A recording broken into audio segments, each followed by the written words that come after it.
Sasa naomba nifafanue hiki ambacho kilielezwa kwamba kina mahusiano. Alama hii ni alama ya kiganja yenye vidole vitano. Haina mahusiano yoyote na kitu kinachoitwa ushoga.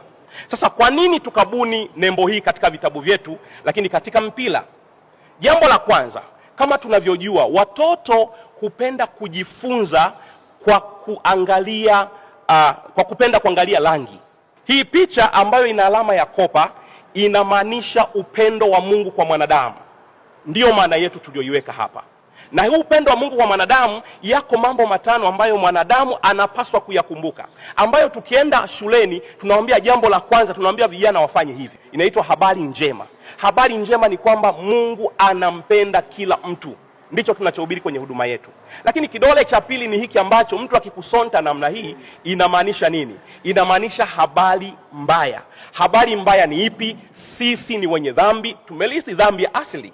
Na maandiko yanasema tukisema hatuna dhambi. Mkutano ulioandaliwa na LAN kwa kushirikiana na CPCT mkoa wa Tabora usisimamishwe bali uendelee kwa sababu kubwa zifuatazo. Moja, uchunguzi wa makosa bado unaendelea na hatujapewa majibu rasmi kwa barua au kwa namna yote ile ya kwamba mambo hayo ni ya kweli au la. Hivyo tunapongoja uthibitisho huo, tunaomba mkutano huu uweze kuendelea kwa ajili ya faida ya wananchi wa mkoa wa Tabora kwa ujumla. Jambo la pili, maaskofu na wachungaji wanaounda umoja wa makanisa Kipentekoste katika mkoa wa Tabora sio mashoga, na hatukubaliani na ushoga, na hatujakaribisha mhubiri shoga, bali tumekaribisha mhubiri wa Injili ya Yesu Kristo ambaye hajaanzia tu Tabora, bali amehubiri katika mikoa yetu ya Tanzania bara, kwa mfano Shinyanga, Mwanza, Kahama na sehemu zingine ndani ya Jamhuri ya Muungano wa Tanzania, na ana vibali maalum vya kufanya huduma hiyo katika taifa letu la Tanzania.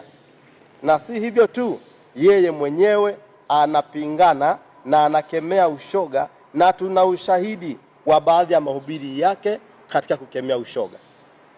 Jambo lingine, CPCT ni chombo kinachofanya kazi kikatiba bila kuvunja sheria za Jamhuri ya Muungano wa Tanzania ili kulinda mahusiano ya serikali na dini.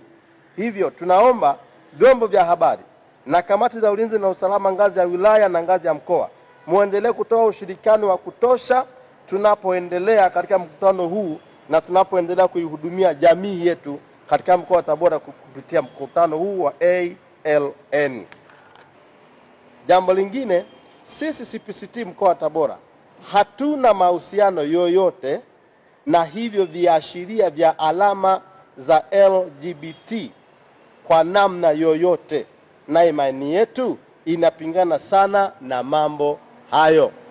Moja ya kazi muhimu ambayo inafanywa na CPCT, yani Baraza la Makanisa ya Kipentekoste katika mkoa wa Tabora na nchi nzima, ni kushirikiana na serikali katika kuimarisha umoja na mshikamano katika taifa letu, kati ya serikali, viongozi wa dini na wananchi kwa ujumla. Sasa naomba nifafanue hiki ambacho kilielezwa kwamba kina mahusiano. Alama hii ni alama ya kiganja yenye vidole vitano. Haina mahusiano yoyote na kitu kinachoitwa ushoga.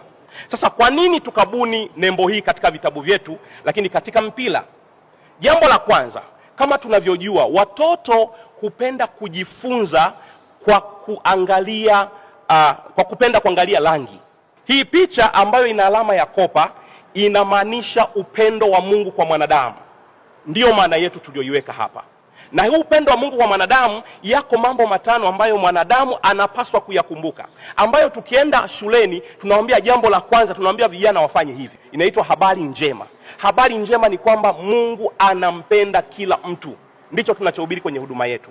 Lakini kidole cha pili ni hiki ambacho mtu akikusonta namna hii inamaanisha nini? Inamaanisha habari mbaya. Habari mbaya ni ipi? Sisi ni wenye dhambi, tumelisti dhambi ya asili. Na maandiko yanasema tukisema hatuna dhambi tunajidanganya wenyewe, wala kweli haimo ndani mwetu. Kidole cha tatu huwa tunakinyosha hivi, ishara ya bastola. Kwa hiyo watoto tunawaambia hii alama ya bastola inamaanisha habari mbaya zaidi, na habari mbaya zaidi ni nini? Mshahara wa dhambi ni mauti. Kwa tunawafundisha watoto, mkiishi katika maisha ya kutenda dhambi, maana yake mkifa iko jehanamu ya moto. Lakini kidole cha nne tunawaambia watoto wanyoshe hivi. Hii inamaanisha suluhisho. Suluhisho ni nini? Suluhisho ni kuacha dhambi, na suluhisho ni kwamba Yesu alikufa msalabani kwa ajili ya maisha yetu. Lakini kidole cha mwisho huwa tunawaambia hiki ufanye nini sasa? Tunawaambia muamini Yesu ama muamini Mungu kulingana na imani yako, nawe utaokoka. Kwa hiyo na tukaviweka pia kwenye mipira kwamba watoto wanapocheza mipira wakumbuke ule ujumbe ambao tumewafundisha. Tuna makao yetu makuu. Tuko tayari kwa serikali yetu ya Jamhuri ya Muungano wa Tanzania, mkiwa tayari kutuchunguza tuko tayari. Makao yetu makuu ya Afrika yako Rwanda, sehemu moja panaitwa Bugesera Nyamata. Karibuni sana. Najua serikali yetu tuna mahusiano mazuri na nchi ya Rwanda, tunaye balozi wetu kule. Kwa hiyo karibuni, serikali yetu mnaweza kukenda kuchunguza pale. Lakini kule Marekani Chicago, ambako ndio makao makuu ya huduma yetu, na penyewe tunawakaribisha kutuchunguza. Tunao balozi wa Marekani Tanzania huko Marekani. Kwa hiyo tunawakaribisha, tuko tayari kuchunguzwa. Nafikiri anafanya kazi ya injili. Mabango yapo mengi, yapo hapa mjini mengi, lakini kabla ya injili kuna vitu vimekuwa vimetangulia. Mchungaji Rashid alipokuja ofisini alinipa huu mpira. Akaniambia, mkuu, kuna container kadhaa zinatoka bandarini ya misaada, nataka kuja kugawa kwa mashuleni hapa Tabora. Kwa tutaomba siku hiyo uwe mgeni rasmi kwenye ugawaji. Mchungaji Rashid nikamjibu simple tu, nikamwambia wataalamu wangu wakijiridhisha na vyombo, mimi sina neno. Sasa kweli vyombo vya uchunguzi vinafanya kazi kubwa sana. Kwa hatimaye wakawa na dauti na aina ya mpira na vipeperushi vya namna hii. Alama zilizopo kwenye huu mpira, lakini na rangi zilizopo kwenye vipeperushi hivi. Sasa wakishaweka dauti, manake wana extend uchunguzi. Alama hizi tunazioanisha na alama ambazo sio za kimaadili, ambayo maadili yetu ya Watanzania sisi hatukubaliani nazo. Kwa tukaamua mipira yote na vipeperushi vyote ambavyo wamepewa watoto vikusanywe. Na tumemuita mchungaji ambaye ni mwenyeji na askofu mwenyeji aje atupe maelezo kwenye kamati ya ulinzi na usalama, tukiwa pamoja na wakuu wa wilaya na wataalamu tulionao hapa. Mchungaji Rashid anasema hakuwa ameelewa wala kutambua chochote kuhusiana na alama zilizopo hapa. Miongozo tulionayo ni kwamba chochote ambacho kinatakiwa kugaiwa mashuleni lazima tupate idhini ya mamlaka ya serikali za mitaa, kwa maana TAMISEMI. Lazima pia na sisi tujiridhishe kwa wataalamu tulionao. Kwa ndicho kilichofanyika, wataalamu wetu wakagundua alama hizi. Hamkueleweka huko, hamkugundulika huko, tumewagundua hapa. Kosa linapogundulika ni hapo linachukuliwa hatua. Kwa hatua tulioichukua kwamba mkutano huo hautakuwepo kama walivyokuwa wamepanga, lakini kwa sasa tumeufunga na tumekanseli kibali hicho. Wametuambia wapo zaidi ya 10 au 20 hapa mjini. Waondoke leo, wasilale katika mji huu hapa. Mchungaji Rashid na mwenzake tumemwambia ripoti polisi kutoa maelezo. Yeyote tutakaye kumbana naye kwenye jambo la namna hii, rais wetu wa nchi, kiongozi mkuu wa nchi, alisema tulinde maadili yetu na tutunze watoto wetu.